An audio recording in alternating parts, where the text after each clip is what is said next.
Okay, welcome to the Nagual Zone.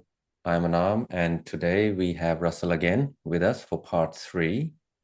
Myself and Russell both thought it would be a great idea to take you guys on his personal journey, for him to talk about his own journey of uh, changing his status from a uh, executory or whatever the term is that he gets, in the contract law that we talked about, the trust law, and to change his status from that to the beneficiary.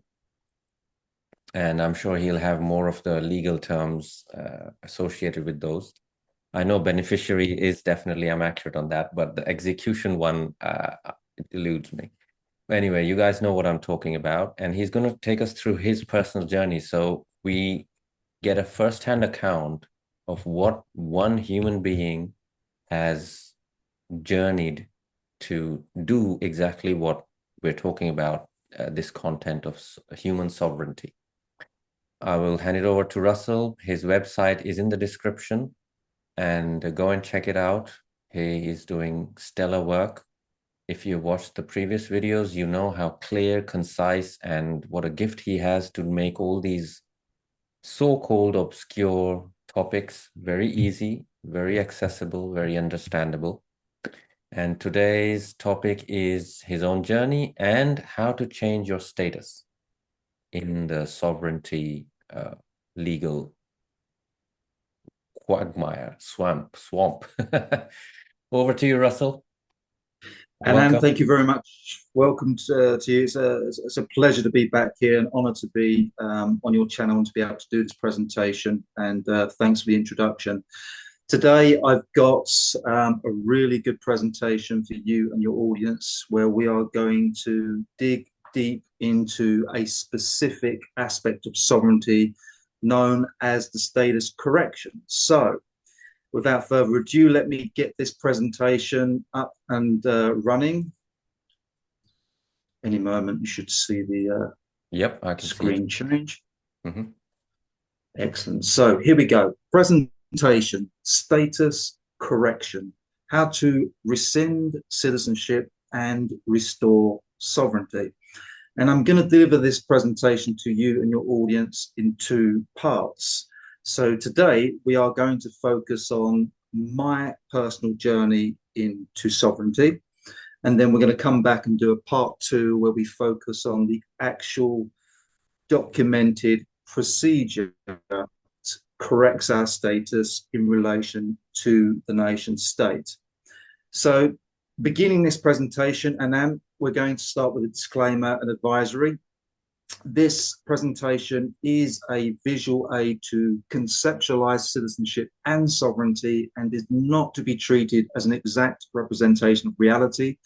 The information shared is a personal perspective based upon research, knowledge, and experience of the facts of reality and may include the error of interpretation and conveyance. The information does not constitute or convey legal or financial advice. Please do your own research to confirm the subject matter before drawing any conclusions, and please do not act upon this information without first consulting a practitioner of sovereign law. So let's move on to the first aspects of this presentation, going back, where we're going to speak specifically about status. So this will be a generalized perspective and viewpoint on what status is. So what exactly is a status? Status is the position, standing, and capacity of our life and estate in relation to others in the context of a society. And when we break that down, we have position, and this is the role and duty that we have in a specific matter. Then we have standing, and this would be our authority and rights that we have in a specific matter. And then we have capacity, which is our ability and competency in a specific matter. And of course, within our lifetime, within our actual life, we do hold different positions. So, for example, in the matters at home, you might hold the position of being a father or a mother. In the matters of business, you might hold the position of being an employer or an employee. In the matters of, say, a court proceeding, you might hold the position of being a respondent or a defendant.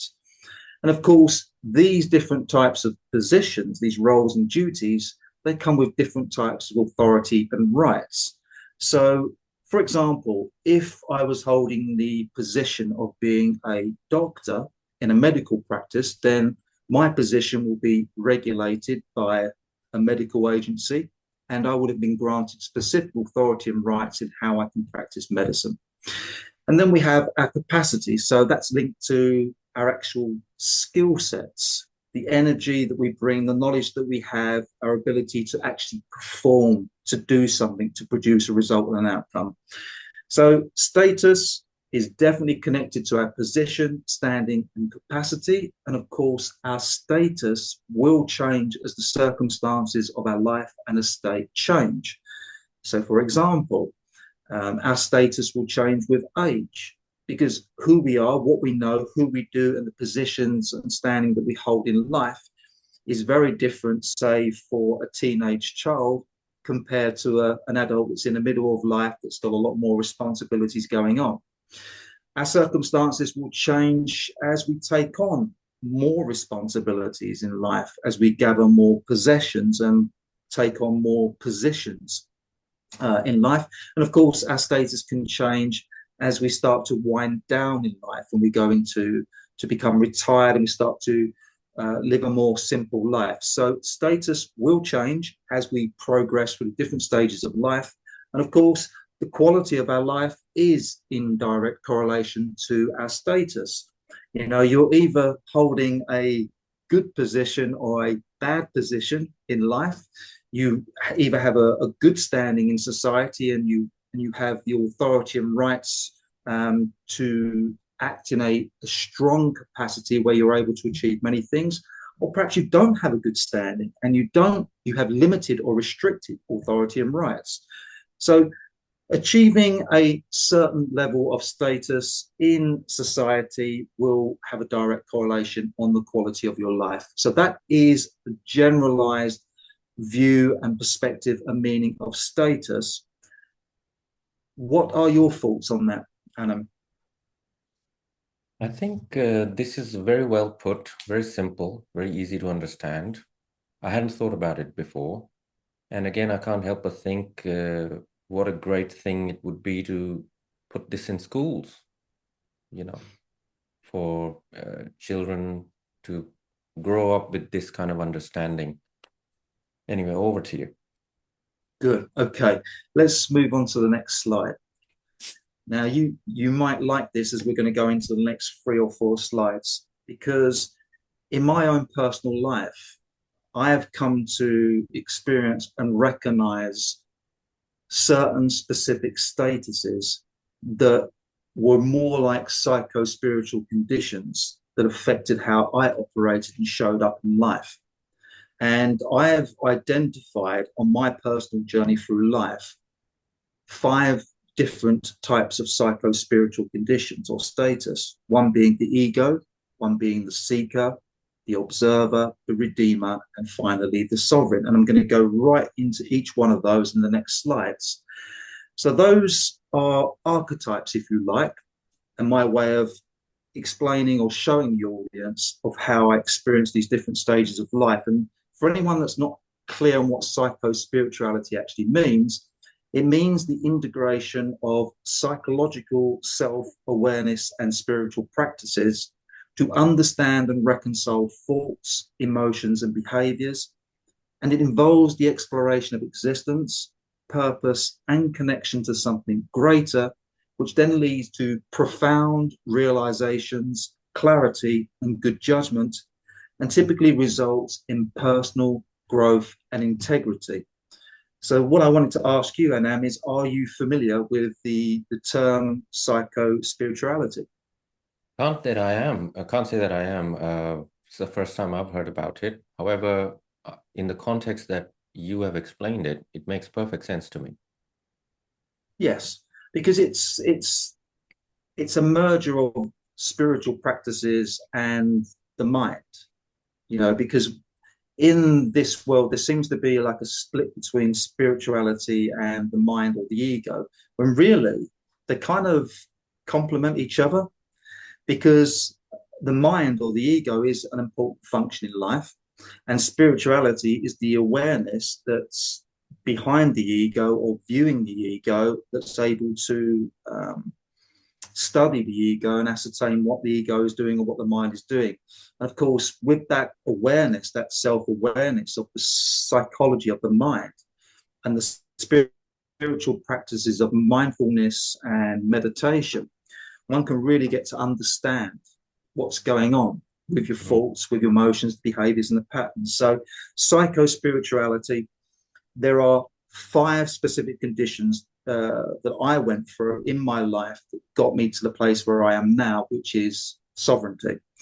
So we kick off with the ego as a psycho-spiritual status. And of course, we've got the picture on the left there with the 2 faces, the happy, happy, smiling, the putting on the show, the performance, and obviously we've got the sad, we've got the miserable, we've got the suffering face. And I personally see the ego as a psychological mask, that is formed to perform in the world. Because I found that growing up in a world as someone that lacked an understanding or lacked awareness, that had a low level of consciousness, is that you were adjusting yourself to the people around you so that you could be liked, you could be loved, you could be supported. So that would be the people within your home, your family members, that would be the people in your social circle at school, or the teachers, or anyone else you come across in reality where you needed to behave a certain way. And from my personal experience, I grew up in a household with 2 very egotistical parents. Both my mother and my father were very headstrong, very driven, and they demanded specific behaviors from me and my siblings. And so as young children, of course, you either want to please your parents, or you want to be loved by your parents, or you want to irritate your parents, and then you typically perform a certain way. And you can sometimes mold yourself on the characteristics and traits of your parents. And from my personal experience and from what I've learned from studying psychology, is that what typically happens is that you can sometimes lose or not get connected to the true nature of who you are, because you've suppressed your true nature in preference for performing for the people around you to be liked and supported and loved. And so what happened to me living in my household, which was a very, how can I say this? There was a lot of verbal and emotional abuse in my home growing up. And I experienced a lot of childhood trauma and shame. And all of that was left unresolved because I was either too young to make sense of it. And of course, I couldn't reveal my true self or my true emotions, because obviously that's something my parents would not accept or did not want or could not process themselves. So what happened was, who I was inside was feeling unworthy and unloved, and there was a lot of unprocessed and repressed thoughts and emotions. And of course, as you're a child, that becomes your childhood wound, which then becomes the inner conflict that you carry as a young adult. And because it's unresolved, it kind of metabolizes into this resentment, into this anger, into this aggressiveness, because it's emotions that have never been reconciled. They're the kind of wild thoughts and emotions. And what happened to me, Anaam, is that I became this very headstrong and willfully ignorant person that was completely attached to my identity, very driven and determined, where my way was obviously the best way and everyone else was wrong. And of course, when your way is the best way and everybody else is wrong, you can never do any wrong. You can never make any mistakes. And of course, if you cannot recognize or accept that you've made mistakes in life, then you just carry on making mistakes, and then they become the unresolved thoughts and emotions within you that add to the inner conflict within.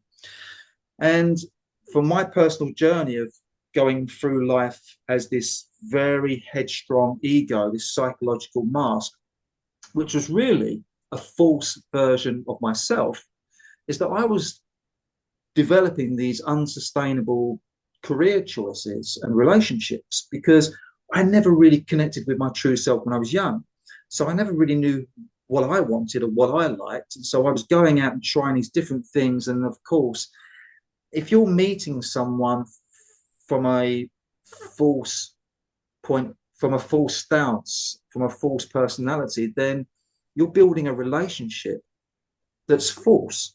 So that relationship can never sustain because eventually parts of your true self do bolt to the surface and do cause problems in relationships. So what happened to me, Anaam, is I developed a very, very chaotic life with a lot of failures, a lot of big failures, from bankruptcy, from homelessness, losing all my possessions, becoming very ill, becoming very sick, went through a stage of depression which lasted for over a year and a half.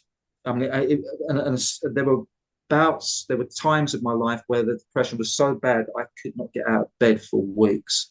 I mean, literally could not answer the door. And where I had become so exhausted and tired of living this life as the psychological mask that was always causing massive pain in my life, massive consequences and suffering. So it was kind of like an up and down life. There was periods of excitement and thrill and chase and drive and determination, and I would be gung ho, followed by massive failures and mistakes, into periods of desperation and pain and suffering. And that was my experience with the psycho spiritual status of being a fully full on ego. I would be interested to know your views on that. Yeah, this is a um, very common scenario. For me personally, one of the greatest things that my parents could have told me is when I was growing up is they put a certain expectation on me, which has really benefited me throughout life. And that expectation was they told me, didn't need to repeat it either. I think they just told me once or twice. And they said, whatever you do in life, do it to the best of your ability. We don't really care what you do, obviously, within no limits of behavior. But whatever you do, whatever you choose to do it to the very best of your ability. And somehow that resonated with me, that stayed with me, and it benefited me a lot. And so I've, even though growing up, I had my fair share of, rage towards the parents, not so much my mother, but father, disagreements, this, that, and all manner of, I used to get into a lot of fights on the streets. Just stuff. Still, I think now when I look back, I feel that that one paradigm that got put into me really saved me. That and music. Between these two, I think I kind of found my footing very quickly. By the time I was 20, 21, in my early 20s, I knew exactly what I wanted to do, how I would go about doing it. And I went about my business getting that done. And I did it, it was a whole plan I came up with, and I carried that plan through, experienced many miracles and many lessons about how life really works. But I learned one thing is that you've got to have a your mind needs an anchor, an idea, something you want to do, something that you know, and once the mind has that as a kind of an unshakable decision, then the mind is free to do its stuff, which is go out and find solutions. It's the mind is a fantastic solution maker. That's at least how I have that is the strongest part of the mind that I have. And I liken it to, the awareness being, the mind being a chariot driven by very powerful horses, and the awareness being the charioteer, the driver of the chariot. And so if the awareness abdicates the chariot, those horses are going to go wild. They're going to run everywhere, take the chariot with them. They're going to kill people on the road. They're going to be accidents, and it's not going to be nice. But if there is a commanding awareness, an awareness that knows how to be a good captain, a good leader, a good commander, and an adept at working with those horses, working with the mind to go to in the direction, to the destination that is needed to be gone to, then it's just a fantastic. It becomes really, it works really well. It works really, really well. And so that's how I see the role of the ego, in the sense of the correct thought patterns have to be installed in that. The correct paradigms have to be in there. If they're not in there, then the awareness has a hard time controlling anything. Not even controlling anything, but has a hard time being a good leader, because the awareness is the first to abdicate. People's awareness is just, the war on awareness. You could maybe call it that. I don't really know. I don't call it that, but there is definitely something within us and externally that preys on our awareness as such. And it's our job to preserve our awareness, sharpen it, make it come alive, and not get easily distracted by just any old nonsense that comes up.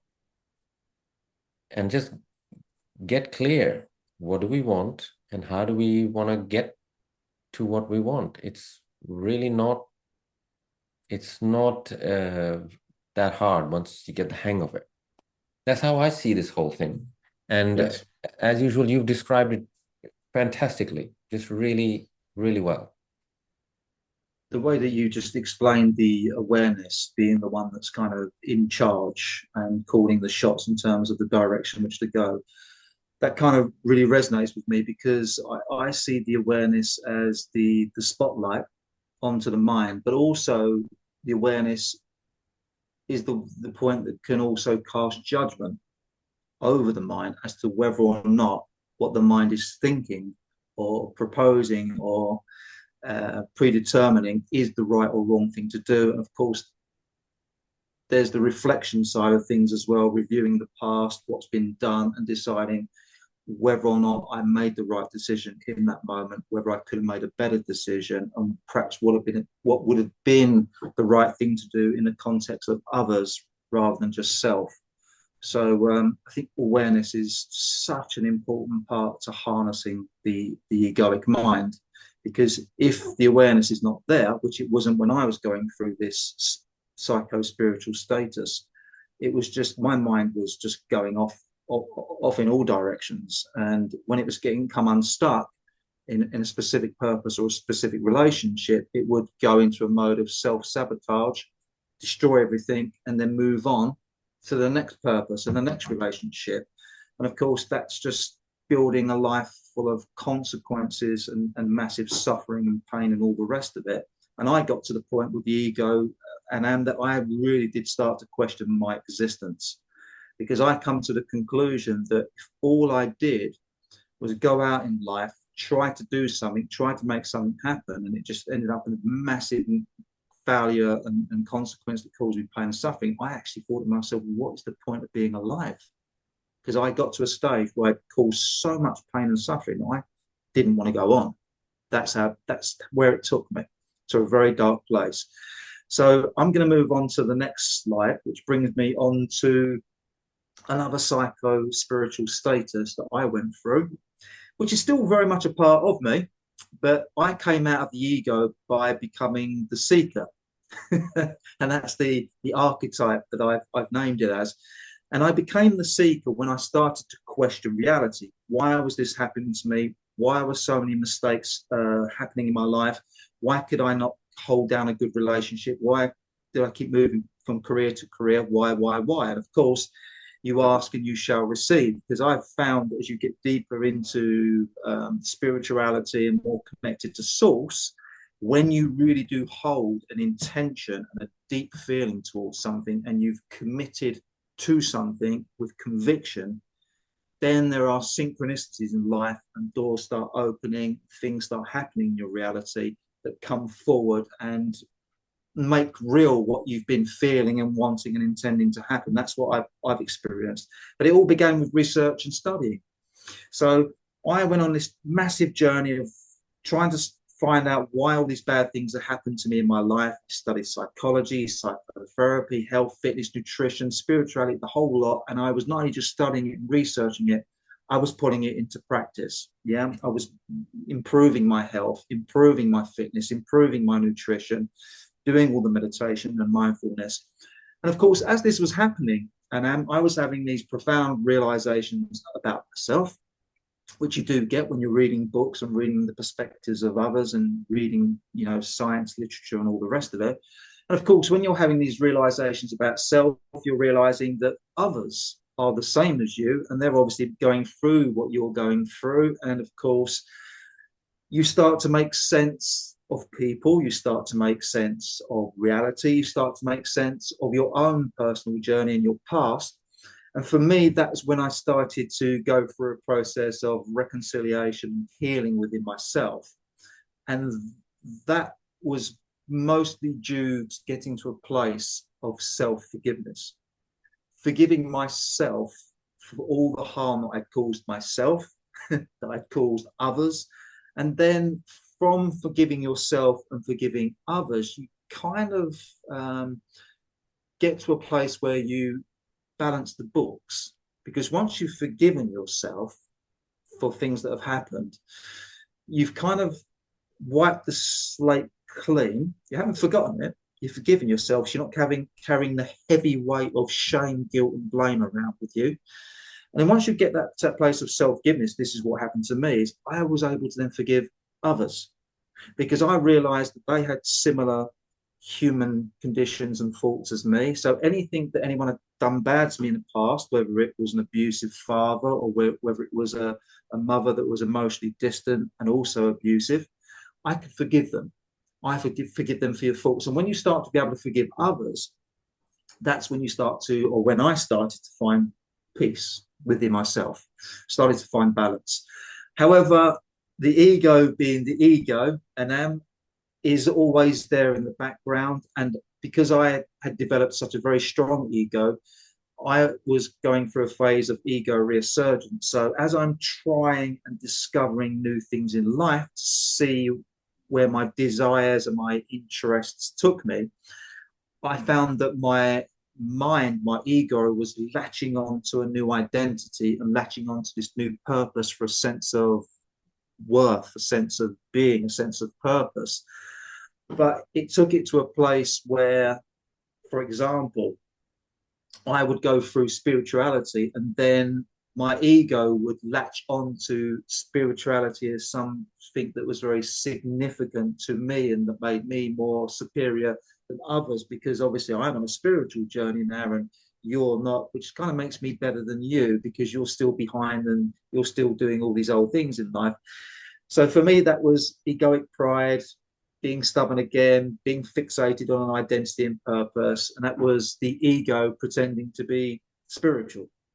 Because when you're spiritual, from my perspective and my experience, when you're really connected with the source, you really are at peace and at balance with the world within you and outside. So for me, going deeper into spiritual practices of mindfulness, of meditation, of sort of spending time alone with myself and learning to disidentify with the mind and being non-reactive to thought, I found that as a good way to be at peace and to not get overtaken by the egoic drive to find a place in the world. Although don't get me wrong, that's important. Are you familiar with what I've just sort of described there in terms Yeah, of yeah. spiritual science? I think this is a very important part of maturing, growing as a human being in relationship to ourselves. I mean, what does that even mean in relationship to ourselves? There's no two within that having, ideally, there shouldn't be, two people having a relationship inside, but it's an expression that'll do. And also a relationship with others and our relationship with our surroundings. It's very important. Knowledge and assimilation and integration of that knowledge, these things take time. And one of the lessons I've learned over time, one of the greatest for me, is just be patient. These, things take time. Nothing is just gonna suddenly bloom and become amazing. Just gonna have to be patient and just do the little things every day that'll add up. If there's whatever needs, we all know what we need to be doing. I really do believe that. Everyone actually knows what they need to be doing. And then the only choice is, am I doing it or not? You know, uh, Once certain things fall into place, then these stages become quite enjoyable in a sense. When I went through the seeker stage, and still, that, as you said, the seeker is a very, you know, one should always remain a seeker, to be honest. Always be the eternal student, I say. Always be learning something or the other. Keeps life fresh and alive, and makes the day worth going through in a great way. So when I was in my stage, I had a great time. I found work in a new age shop, in one of the biggest new age shops in Europe at that time. So in other words, it was very well stocked with all manner of stuff. And coming, coming into that new age world, there was a lot of alternative thinkings and schools of thoughts, and that was immediately opened up. And I just took all that on, and being in new age sales, you very quickly figure out what's garbage and what's not. And in the new age especially, or in any schools of thinkings and philosophies and all the things of this world, 99% of the new age is absolute just garbage. It's just junk. However, it's important. You can't say that when you're in it. What I mean to say is that's the authority to say that, to find that out, comes later, when you're going through all the Rosicrucians say this, and and the what was that, the book of miracles, no, what was it, science of miracles, something, the big thick book that is so obscure, but people love it. It's a very famous book. Anyway, all these, so many, the aura sprays and aura photographies and Reiki and this and that, and amazing, just hypnotherapy and subliminal affirmations and binaural beats. It's just incredible. So enjoy that. When you're in it, don't be going around, that's fake. Don't do any of that. Just enjoy it. Well, I loved it. I loved all the Deepak Chopra. I mean, I didn't actually. Deepak Chopra, you look at his face. I'm an Indian. I look at Deepak Chopra's face and I know, come on, man, you can't take this. That's a scammer right there. He could very well be working. Hello, your computer is got a virus. We are from the Microsoft company. Would you like us to test your computer? He could very well be running a one of those scam centers. Those Indians. Deepak Chopra will only be able to be convincing to white folks. I think no Indian would take him seriously, honestly. He's now obviously been implicated in some other matters that are far more serious. But all this stuff, there's so much. amazing David Icke books. I was selling David Icke books and I got very curious and I was like, wow, this guy is amazing. The research, I don't know if the research is true or not, but his capacity to research is cannot be denied. It's unbelievable uh, research ability. Just that alone was very admirable. And I think the seeker stage, I recommend that if you're in it, you better be in it for life. It's a very good way to live. Then learn to enjoy it because it's quite tough. It can be very tough to assimilate new ideas sometimes. However, um, I wouldn't want to be any other way. It's just such a great way to live for me. Do you know what I mean? But it's going on a journey of discovery, isn't it? Yeah. You're going out there and you're lifting up the stones, you're exploring, you're trying these new things, and it is fun and it is enjoyable.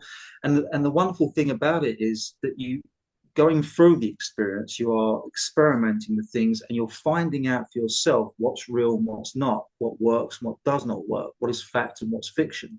And of course, once you've done a specific thing and you've taken it to a certain stage and you've come to some realizations about it, you kind of move on to the next thing.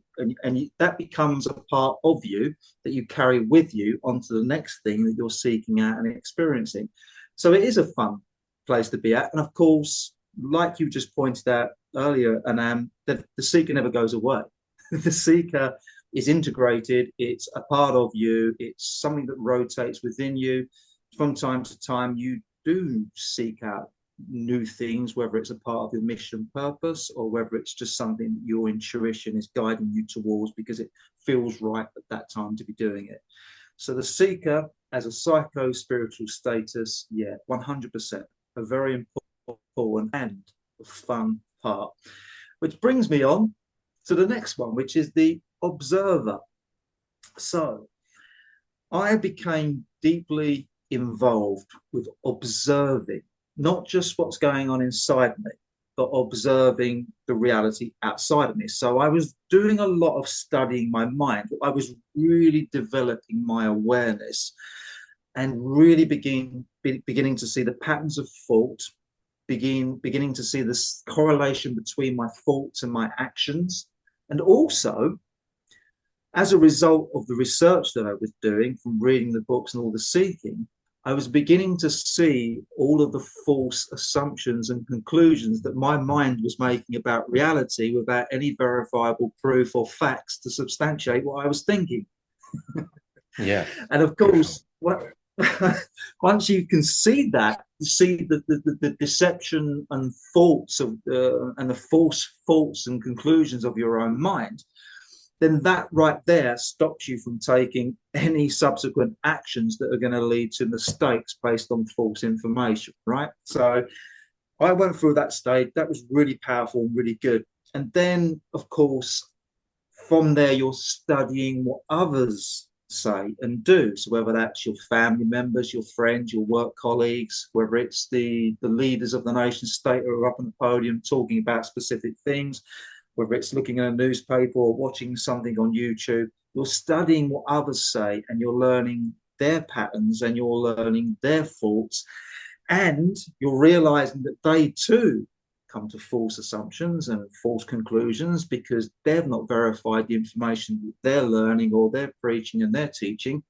And I got to a stage where I began to not trust or rely upon others because I myself could not trust my own mind or rely upon my own mind that was deceptive towards me. So studying my own mind, studying what others say and do, and really beginning to pay attention to the world, really beginning to observe and question reality and society around me. Because if I had this mind that was deceptive and sometimes inaccurate, false, then and others had this same mind, then maybe certain aspects of the way society was structured was false and deceptive. And of course, when these profound events in society come along, whether it's recessions, whether it's wars, whether it was 9/11, the recent pandemic, and all the rest of it, your or my observation was really honed in to looking for the deceptions, looking for the faults, looking for the false assumptions and conclusions. And of course, when you do that, you are self-exposing yourself to the ugly truths of what's really going on. You're beginning to see what's really going on behind the lies and the deceptions. And that was when I began to have these really profound realizations that the world was nothing like what I thought it was or what I was taught to believe it was. And I came to the conclusion very early that the world was crazy and a very dangerous place, and that most people in this world were just like me, traumatized, lost, and psychopaths operating with fake personality. And I'm not sure about you, Anaam, but I see everybody that's completely attached to the identity as being a psychopath, because the psycho is the mind and they've chosen the path of the mind. They are taking the path of the psycho.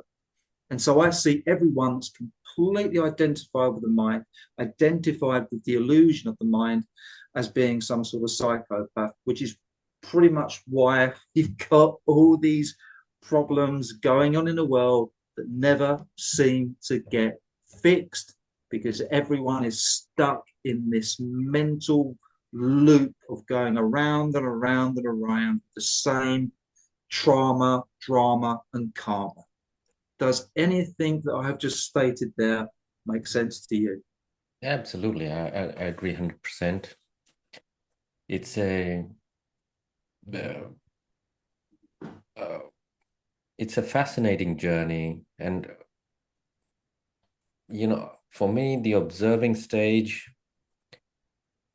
really really was focused not only outwards but mainly inwards, where I became interested in being present, just being present in this moment in those days, because I found this book by Eckhart Tolle called The Power of Now. And in those days, it was a bestseller. It just kind of been released and it was doing really well in the market. So you saw a lot of it in bookshops. And one day I just happened to pick it out. What is this? And Power of Now. And I'm fairly powerless. I don't know what I'm doing. So what is this Power of Now? Let's have a look at it. And I completely got hooked on it, applied what he was talking about in the book, and really went down a real journey inwards. And it was a most fascinating journey where so many, once you start observing the contents of the mind, it's just, you don't need any other entertainment, I don't think. When people say, oh, I'm hooked to this TV show, or oh, I can't, get enough of scrolling on Instagram, I always think, you will just try observing your mind for 24 hours. You'll never want for entertainment ever again. Nothing is more comical. Nothing is more hilarious. Nothing is more deluded. Nothing is more full of illusions. Nothing will ever distract you so much. Nothing is ever that relentless in its entertainment. It will never, there's no breaks, no advertising breaks or nothing. It's a constant stream of entertainment that you can access 24/7 whenever you want, and it's right inside, right here. All you need to do is observe, right? And from then it's not a very long leap from there for that observer to then ask that question. The question that changes everything is, who is observing? The way I like to put it is, okay, if we all just take a nice, easy, deep breath in and out,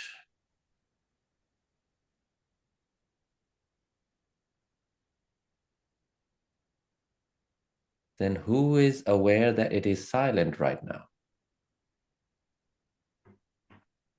And that's the way I like to point if someone's struggling with the who is observing business, then okay, how do you know it was silent in that moment? Who recognized that? What inside you recognized that? What dimension inside us recognized that? And I think the observer must, uh, at least in my experience, must eventually ask that inevitable question. Okay, well, who's observing? Who's doing the observing? How do I know that? Who's watching my mind? Who is inside me watching my mind? What's going on here? And I think from that point on, life will never be the same for that individual, because now awareness is on a very different journey. It's going to now start wanting to be aware of itself. And that's the best way I can put it. There's no way to describe these things. Words are very limited, but that's the best way I know how. Anyway, over to you, Russell. That was a really good explanation. Thanks very much for sharing that with us. And it is a very powerful journey getting to a point where the awareness is observing the mind, and not just observing the mind, but also being amused by the mind, the musing of the mind. Exactly. And one of my favorite moods is solitude, Mm. to be alone with the playground of the mind. And I have found in my own personal experience, going through the psycho-spiritual conditions, is that from the point of the awareness that you are able to nudge the mind.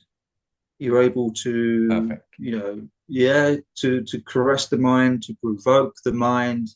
Yeah, True you can. leadership starts emerging at that point, I feel. Self-leadership, self-responsibility truly starts at that point where these must be natural organic movements within. What you don't do is listen to this video and then go, all right, then I'll start asking the question, who's observing no, that's no, you just stay the observer.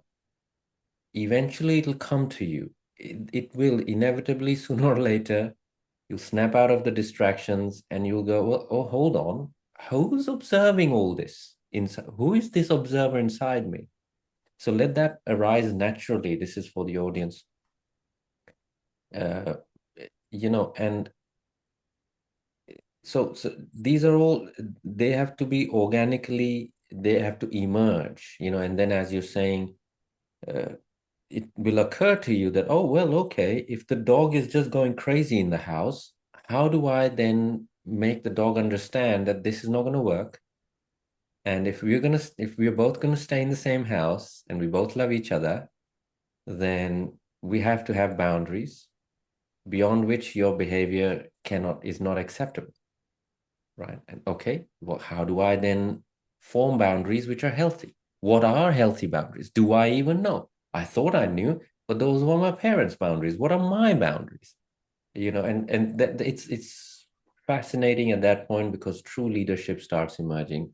At, at that point, the individual is mature enough to start understanding self-responsibility.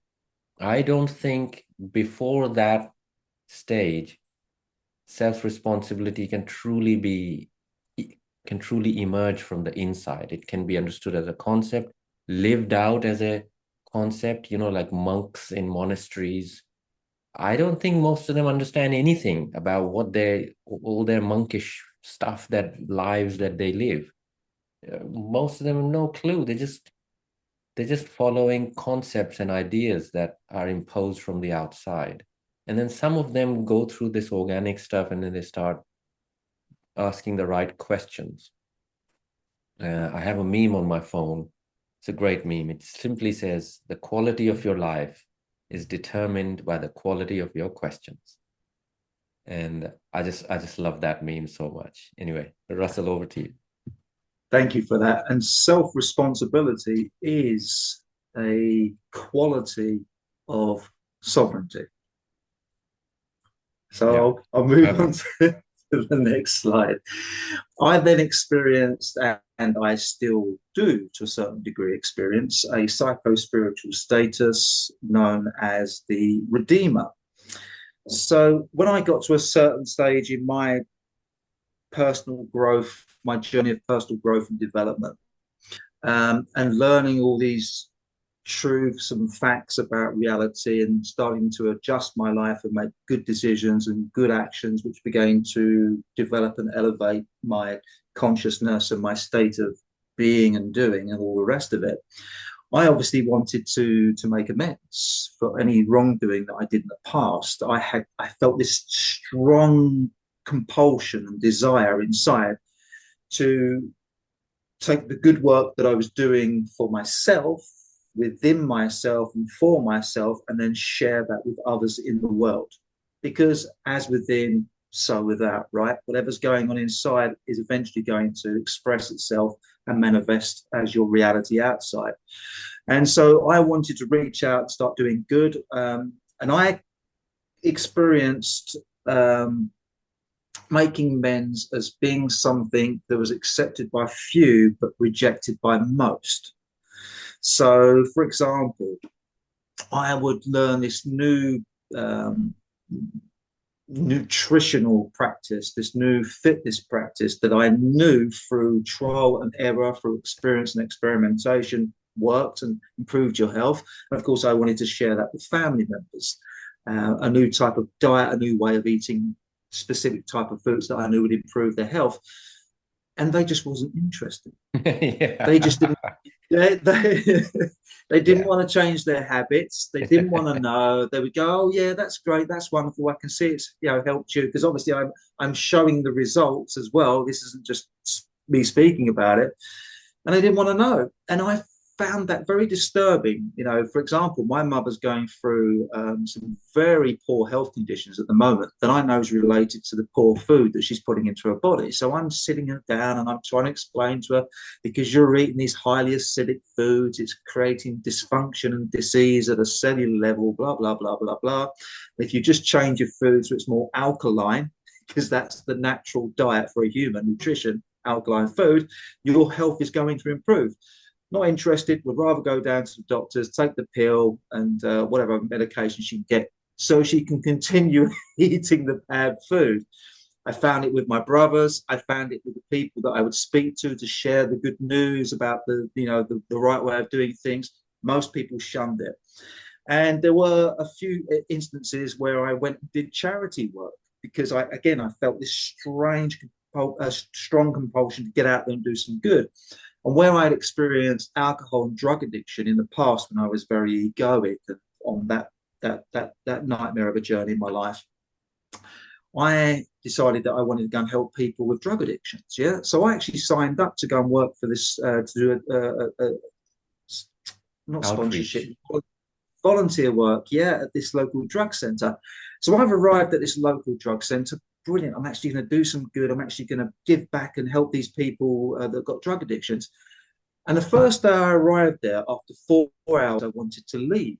And the reason I wanted to leave is because I discovered, just by observing and see what they were doing, that all the people that had heroin addictions, they were just coming in to pick up their prescriptions for methadone, which is another opioid, so they could go out and just take methadone instead. And I, of course, sitting thinking, hang on, this is crazy. You're swapping one drug addiction for another drug addiction, and this is helping people. So I didn't go back there after the first day. And there was other situations where I would help people and have a negative experience. I'll give you one more. I remember when I was in Turkey, in a seaside tourist place called Bodrum. And I'm walking down this street. It's a really, really hot day. And there's a shopping centre on the right, and I'm going down this street, hustles and bustles of people, and I noticed that there's this woman about 100 yards in front of me. She's holding a baby in a cradle around her body, and a makeshift cradle, and she's walking up to everybody and asking for money, asking for money. So I can see this 100 yards away because obviously I'm really switched on and aware of what's going around me. And I felt really bad for this woman because everyone's shunning her, everyone's rejecting her and just walking past. So I thought, I'm going to do a really good deed here. So I walked up to her and I went, here's some money. And I gave her the equivalent of 20 English pounds in Turkish lira. And I thought, that'll do it. Now she can get off the streets, go and get herself some food and all the rest of it. So I then walked off. And I've come back from having a drink in a cafe, and I've come back the same route an hour later. She's still there. She's still there begging for money on the streets. Now, I couldn't wrap my head around it because everyone's shunning her, and there's no way anyone else that come up to her and give her 20 quid that day. And I would have thought she'd be gone, wow, what a result. Let's get me and my baby out of this heat and go somewhere and feed ourselves. No, she was still on the street. She noticed me, and she come walking up to me and running after me and doing that, gesturing for more money. And I was kind of shocked by that. I said, listen, I've already given you money, yeah, trying to explain this to her, obviously with two different languages, but she wasn't having none of it. So I said, look, sorry, I have to go. And I walked off. As I walked off, she started chasing me down the road. And as she's chasing me down the road, she's going, Allah, Allah, Allah. And I turned around and I stopped. I went, so what are you doing? She pointed up the sky. She went, Allah, Allah, Allah, and then gave her hand to gesture for more money. So I said to her, I said, look, I'm ever so sorry. And I'm trying to explain to her using expressions and sign language as well, because she doesn't understand English that much. I said, it's not Allah, it was me. I did the good deed. I gave you the money. Anyway, she continued screaming, Allah, Allah, Allah. And she was causing such a scene that a cab driver that was driving past saw it, stopped, got out of his cab and like shooed her away.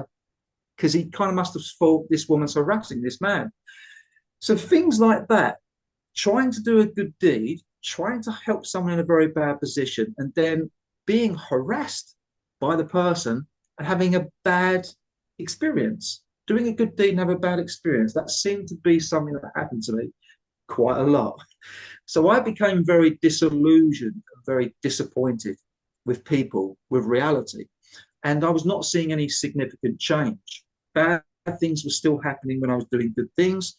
And I was noticing a lot of problems within people, within society that were never fixed, were never resolved, that were going around and around in circles, but yet they were so easy to resolve. So what eventually happened, and is that I got to a point where I started to feel really isolated, really felt estranged from the world around me. I just could not make sense of why things were the way they were, and I could not connect with anything. And I had this really strong distaste for reality. And that's when I started to go deeper within myself. I started to find solitude within the playground of my mind, because I discovered that I could imagine a reality that was far better than a world out there. And also this reality that I could see and I could imagine in my own mind came with some very good feelings. Yeah, I was having a good experience just imagining things in my mind of how good things be good. And that's when I started to develop this very strong connection with source.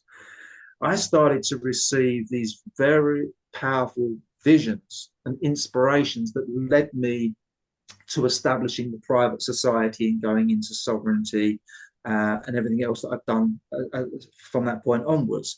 And I was beginning to be prompted and guided by my intuitions. So I was having this, I was being pointed. Whenever I would observe reality, my awareness would always point me towards a specific aspect of reality to say, this feels good, this feels right, continue with this. Yeah, this is what you need. It was kind of like a sense of knowingness. And I also started to develop prescience, which is a strong sense of knowingness, a strong sense of knowing something before it happens. So, for example, when we experienced that pandemic, I already knew the moment that happened, I already knew that that was totally not what it was being purported to be or being presented to be. I already had a strong feeling inside that something was terribly wrong. This was not right. And I became even more isolated from reality because I was watching the world around me, the people around me, go into a crazy head tail spin, as they're watching the news and they're really believing everything that's happened. I was just like, nah, this is not right. I didn't believe any bit of it. And that's the point that I got as I tried to become the redeemer and try to do good in the world, which for me was like trying to do good in a world that was full of bad. That was kind of my experience. What are your views on that, Anna? Hmm. It's a very interesting topic. Personally, for me, in my life, I grew up in India. So making me into any kind of redeemer is impossible. You know that scenario you described in Greece, in Turkey. I already knew, because like if you'd been Turkish, you would never had that experience. You are a white Westerner with money, and so the game changes at that point. Personally, for me, I think being Indian saved me from a lot of uh, ideas or approaches that um, I may have felt, to help my fellow man. I'm not built that way either. I truly, even personally, I don't like if someone's sick, I'm like, oh my God, please get well soon. I don't want to have to take care of you because I'm just not built that way. I'm not, I'd rather hire someone else who likes taking care of. There are plenty of people who love taking care of others. Great. I'll hire you. You do what you do best so that I don't have to do what I do not do very well, or don't want to. I'm just not wired that way at all. However, of course, if someone needs care and attention, then it is provided with the most impeccable, in the most impeccable manner. That's not a problem. So this stage kind of never really, I never really dug into it so much. I think in my very early Christian days, I became a Christian for a while. We used to go out on the cold winter nights into the West End, central London, take some sandwiches and give it to the homeless. And for me, that was more of an exercise in curiosities, is how do the homeless here? I mean, they're not poor at all. As an Indian, it's laughable. Really, you're just homeless. You're not poor, really. I'm offering you freaking McDonald's, man. Come on, you know, you're not poor. You really don't know about poverty yet. It was more of an experiment or a curiosity to find out how do the poor and the homeless in in Britain compared to the actual poor and the homeless in somewhere like New Delhi or in Indian places. And of course, I wasn't disappointed.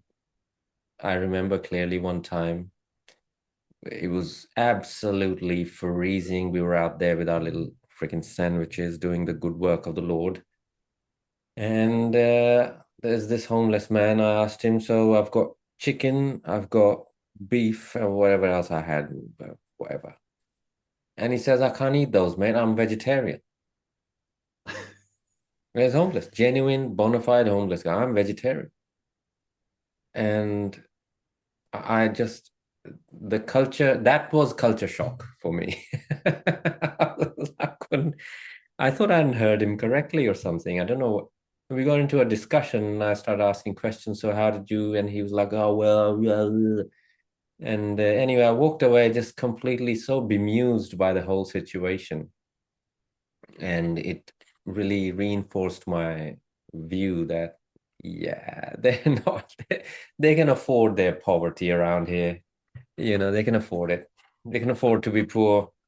In fact, every homeless person I talked to, and I had lengthy conversations, many of them in groups, just one on one, everywhere, all the time, quite a few for almost a year. And I found that it wasn't poverty that was the reason for their homelessness. It wasn't that they didn't have enough. It wasn't, not in a single case. It was other things like drug addiction. It was poor, in other words, it was poor self-management rather than actual poverty. Whereas in India, the you have poverty that'll curl your toes. Really, it will it. I can't imagine. Uh, However, these are some of the best self-managed, most content, most peaceful people you'll ever have the good fortune to meet. And so it's like they are poor not because of they're on the streets not because of poor self-management. They're actually poor. They actually don't have money. You know, no government's gonna. There's no grants. There's no nothing. There's nothing's happening for them ever. They live like that. They'll die like that. And it was very amusing. That gave me the real difference between the Western society, the Western civilization, and as the other side of this world. And so, I mean, you know, I believe in being self-responsible as part of a bigger system, part of a bigger group, and it is incumbent, it is an obligation, it is a duty. Uh, Whatever the reasons, I don't care. If I'm on the street and I'm hungry, I don't care if you're doing it out of compassion or duty. It doesn't matter to me. Just do something. Give me some Yeah. food, right? So I don't, I feel that it doesn't matter, but action, uh, action that elevates us, it is our duty. No matter whether what we believe in, what we don't believe in, none of that matters. A piece of bread is a piece of bread is a piece of bread. That's it. It doesn't come, it shouldn't be coming with philosophies attached to it. Uh, you know, Someone asked me, well, how much should I give the poor? I said, I don't know. He said, well, how do you do it? What would you do? I said, I would thrust my hand into my pocket. Whatever cash comes out, I'll hand it over. That's it. Well, then what if he doesn't, like, what if he goes out and buys more drugs? I said, well, that's none of my business. Once I decided to give the money, that has now become my decision. It has got nothing, but my money doesn't come with conditions. Well, you should always, yes, I will recommend, hey, don't get your next fix with this. This is for your food. But that's because I'm putting a spell on that money, a guiding spell, a spell that is so that my obligation, my duty is clean. Now if you go and buy drugs from that money, it doesn't matter to me. I don't care. That's not why I gave you the money. I gave the money with a recommendation and a guideline, and that's it.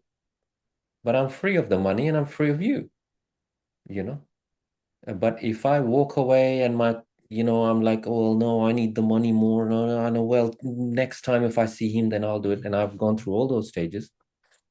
Then I'm tied. I'm now tied, perhaps not to that person, but to that situation. That situation is going to come back and test me again, you know? So in case of the Redeemer stage, I don't believe it's a stage. I believe it's a status, exactly right. Psycho-spiritual status, exactly right. That should be that's how one should be, but with the right non-attachments, with the correct, you can't go around tethering yourself to every every poor person or situation you come across. It's got to be just a very not naive, very clean, very good. If you decided to give. If you don't decide to give, no harm, no foul. Don't walk around with indulging in a guilty conscience because what would be the point of that? You didn't decide to give. End of story. You know, that's how I see all of this. Anyway, over to you, Russ. Yes. Thank you very much for sharing that with us. And that's very important, what you've just highlighted there.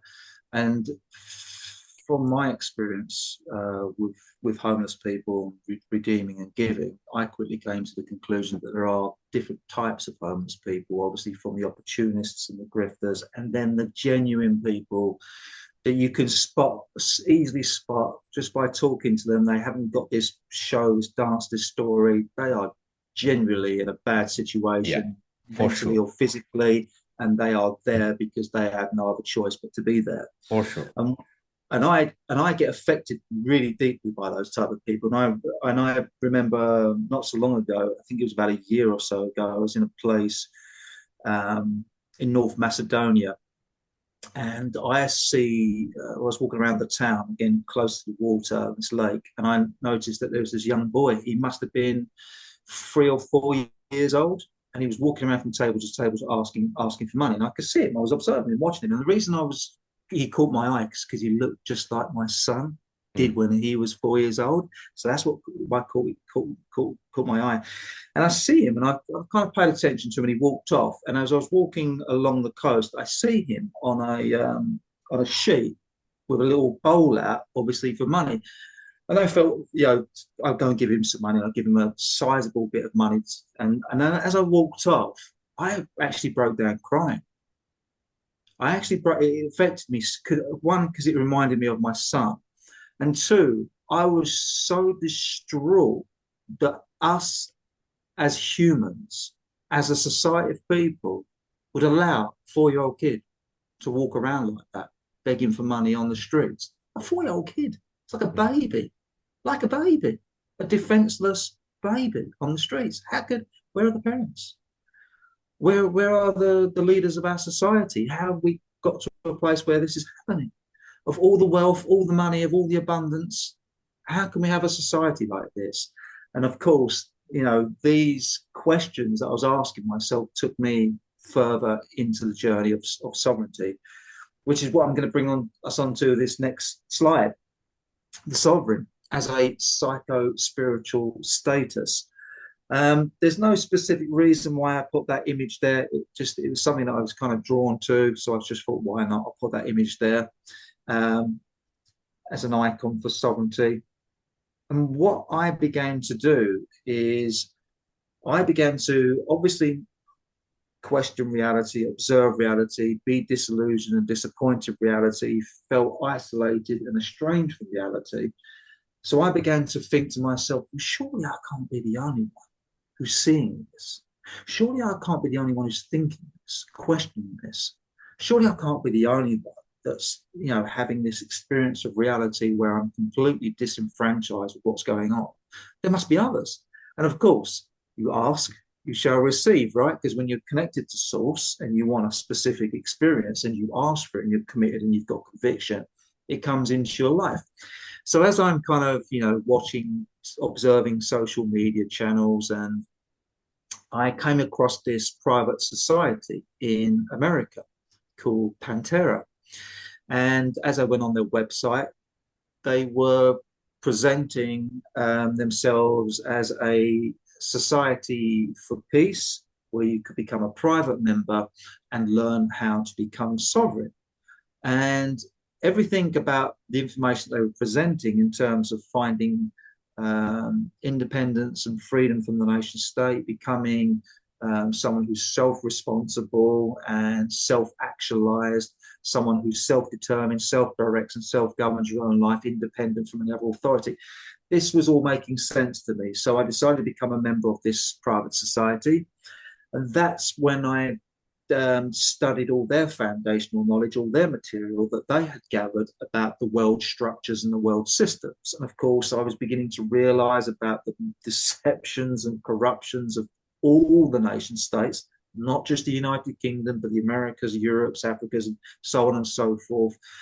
And obviously coming to the sad realization that citizenship is a form of modern day slavery. Slavery to a system of debt bondage, wage slavery, tax slavery, and every other form of bondage that you have to the banking monetary system and to the legislations and statutes and acts of the government that are all designed to control and extort a society of people who have gathered together as citizens of a nation state. So I was learning about all that, learning about the legal systems, learning about all the laws that we are all bound to as citizens of a nation state, and learning how to unwind from the system and how that can be done with a lawful procedure known as a status correction. And so becoming sovereign for me was learning about sovereignty and learning about sovereignty in the context or the juxtaposition of citizenship. And so I have reached a personal status in my life where I've come to realize that sovereignty as an internal experience, as a psycho-spiritual status, is a status of awareness and knowledge that you have the absolute power and inherent right to self-determine, self-direct, and self-govern the matters of your own life and estate in accordance with your own free will and personal conscience, doing so with freedom and independence from any other authority in this world. And I would be very interested to get your perspective on that. Yes, I think it's a wonderful. This last slide is very well put. Independence from any other authority in this world, doing so with freedom, aligned with free will, personal conscience. It's very well put together. And I think these values, this must become valuable. If this, in my life, the way I have lived my life for the last couple of decades, these are the things that personally hold the most value for me. And if any of this is impinged upon, then I must determine if the predator is stronger than me or not. That's the only question. There's no other question. I don't bother with any other question, because in reality, there is no other question. There's only one question of thriving and surviving, and thriving in this world is any predator that I encounter stronger than me or not? Do I have the power to retain sovereignty, or must I sacrifice it because the one preying, the predator, is stronger, right? Those are the only questions that are concerning.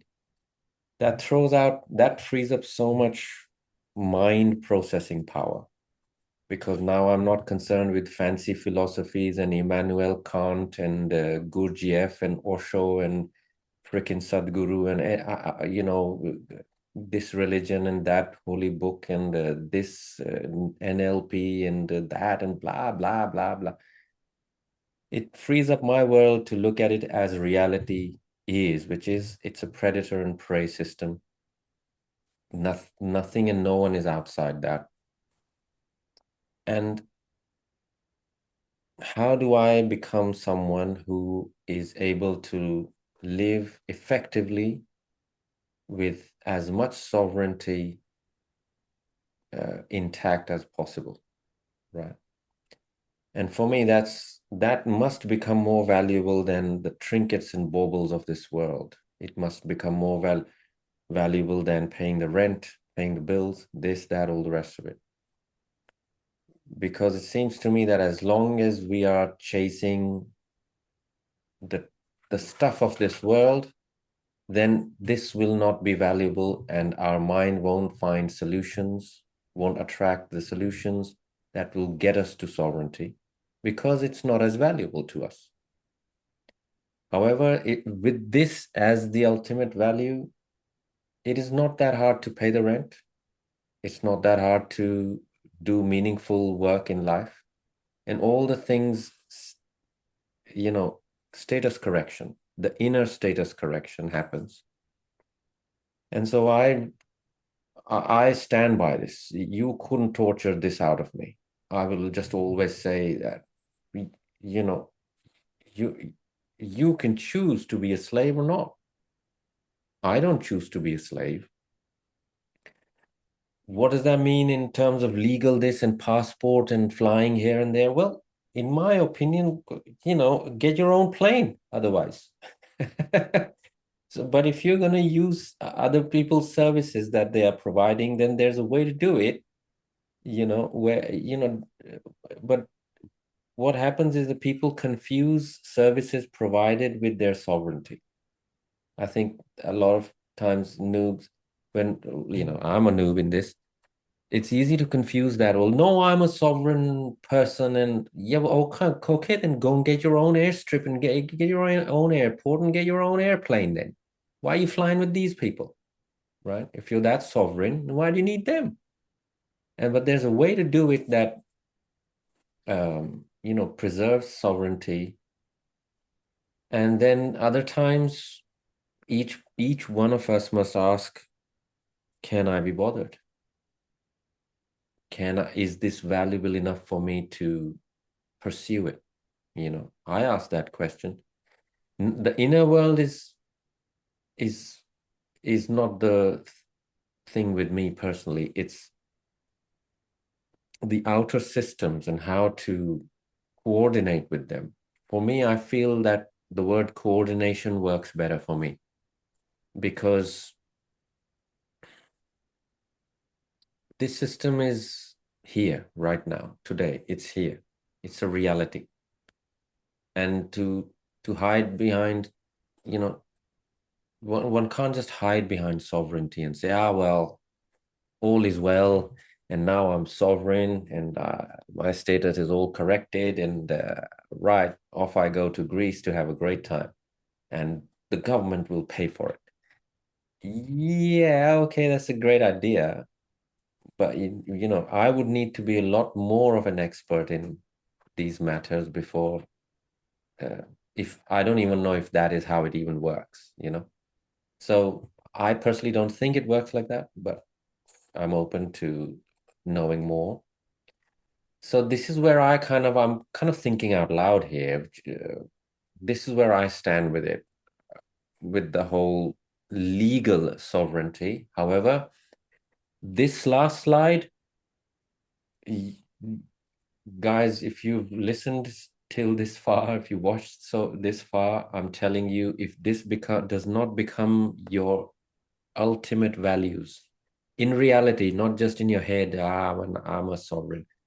Actually, as you live life, if you don't live life like this, then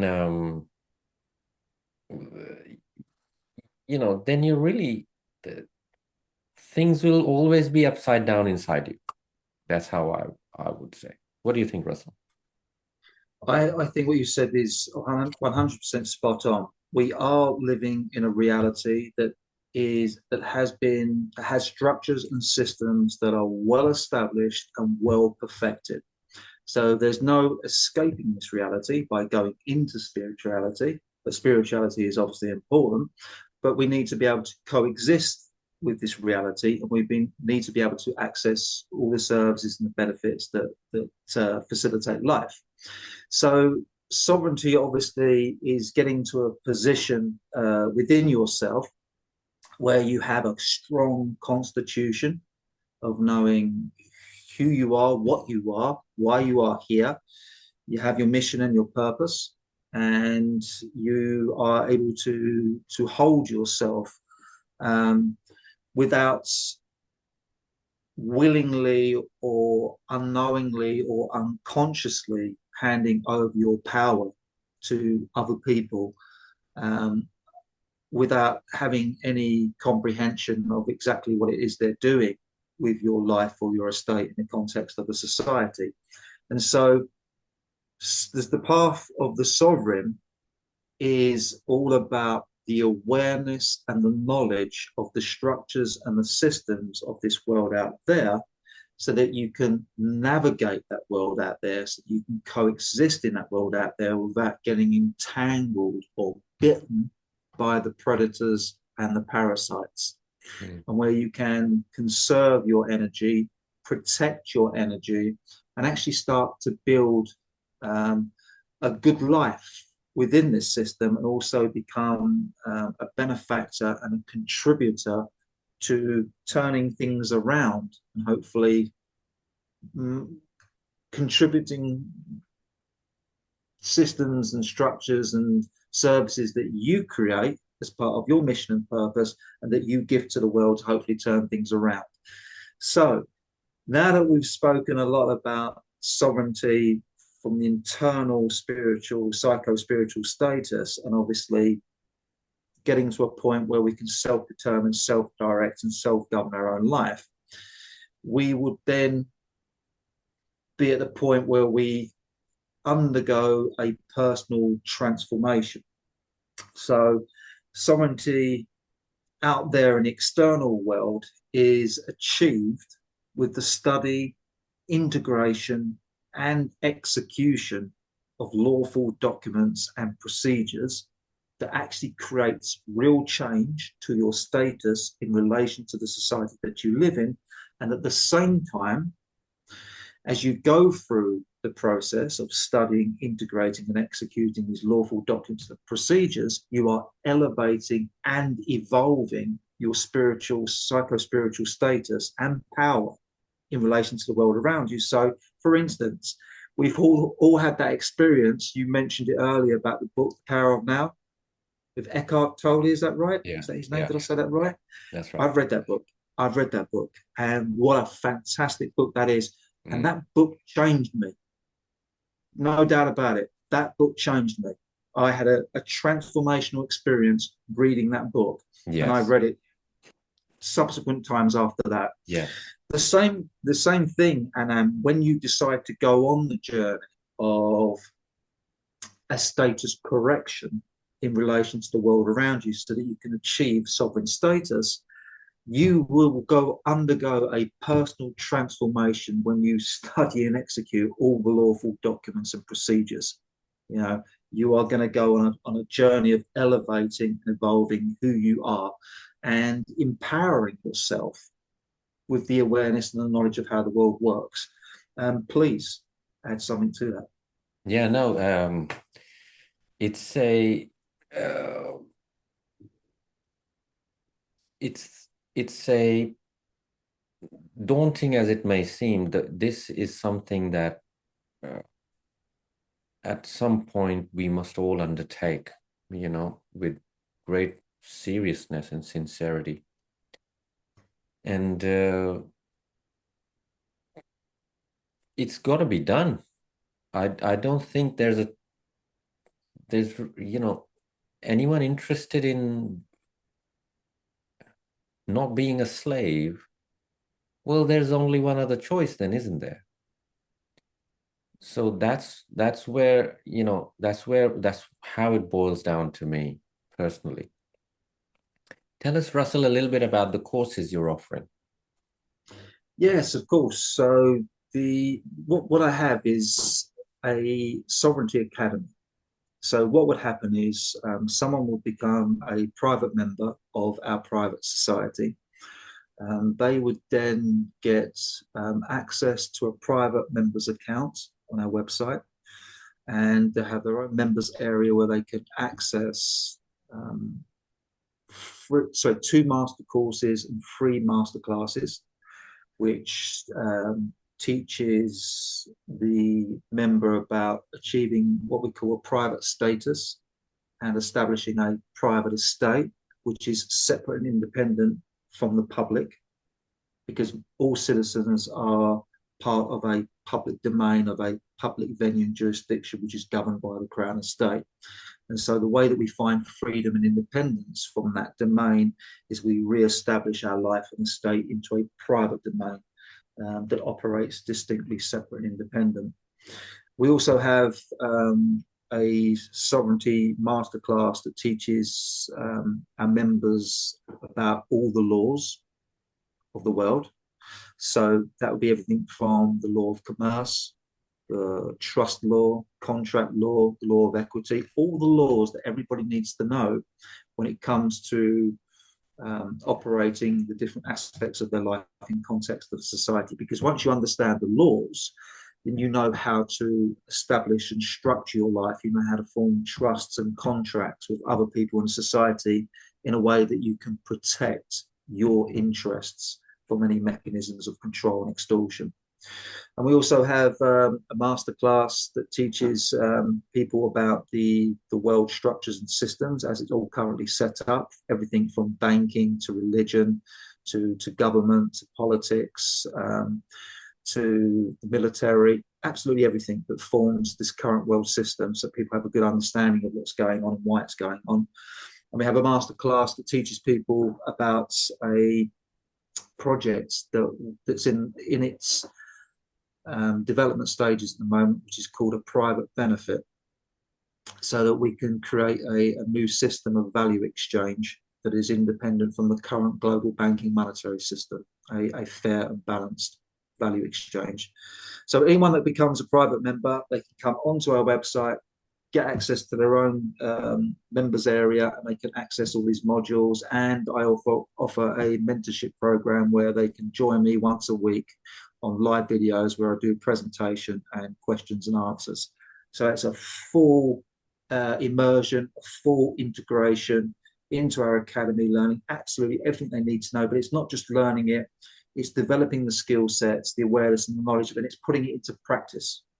It's putting it into practice, it's executing the procedures and getting specific results. So it's a results-based academy. Yeah, we're learning it and we're applying it and we're getting the results to make the necessary changes.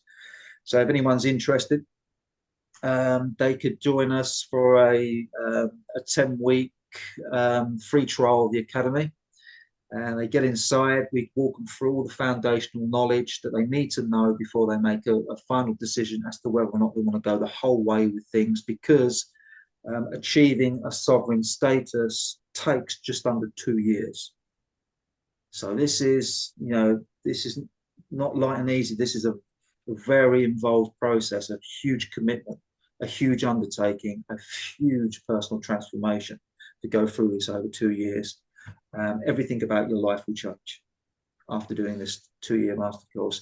And here, Anaam, is the status correction process, document and procedure called the Declaration of Status. And this is actually a copy of my actual document that I've created and that I've issued to correct my status in the world.